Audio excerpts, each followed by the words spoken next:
रामायण की कहानी भगवान राम की मृत्यु। धरती पर भगवान राम ने अपने सारे काम किए। जब उनकी मृत्यु का समय आया तो ऐसे में यमराज ने एक साधु का रूप धारण किया और राम के नगर पहुंच गए। वो राम के महल पहुंचे और उनसे मिलने का वक्त तय किया। फिर वो श्री राम से मिले और उन्होंने उनके बीच होने वाली बातों को सबसे छुपाकर रखने की शर्त रखी। साथ ही साथ यह भी कहा कि अगर हम दोनों की बातों के बीच कोई आ जाएगा तो दरवाजे पर खड़े द्वार रक्षक को मृत्यु दंड यानी कि मरना पड़ेगा। श्री राम ने साधु रूप धारण किए यमराज की बात मान ली और हनुमान जी के ना रहने के कारण राम ने भाई लक्ष्मण को द्वारपाल बना दिया। फिर यमराज अपने असली रूप में आए और बोले, भगवान आपका पृथ्वी पर जीवन पूरा हो चुका है, अब आपका अपने लोग लौटने का वक्त आ गया है।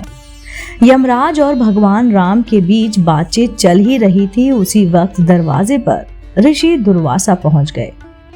उन्होंने लक्ष्मण को दरवाजे से हटने को कहा और अंदर जाने की जिद पर अड़ गए। लक्ष्मण ने मना किया तो वे श्री राम को श्राप देने की बात करने लगे। लक्ष्मण अब काफी परेशान थे।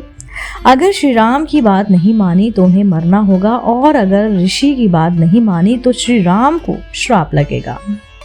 ऐसी स्थिति में उन्होंने एक मुश्किल फैसला लिया और ऋषि को अंदर जाने दिया। बातचीत के बीच ऋषि को देख भगवान श्री राम चिंतित हो गए और अब उनको लक्ष्मण को मारने की सजा देनी होगी। ऐसे में भगवान राम ने लक्ष्मण को नगर से निकाल दिया। लक्ष्मण ने अपने भाई के वादे को निभाने के लिए सरयू नदी में जाकर जल समाधि ले ली। लक्ष्मण के बारे में जानने के बाद राम बहुत दुखी हुए। फिर भगवान श्री राम ने भी जल समाधि लेने का फैसला किया।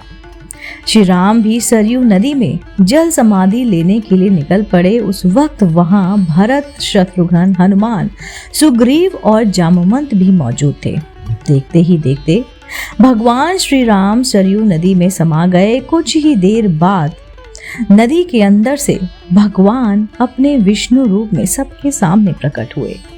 उन्होंने अपने भक्तों समेत वहां मौजूद हर किसी को दर्शन दिए। इस तरह भगवान राम धरती पर अपने जीवन को पूरा कर स्वर्ग लौट गए।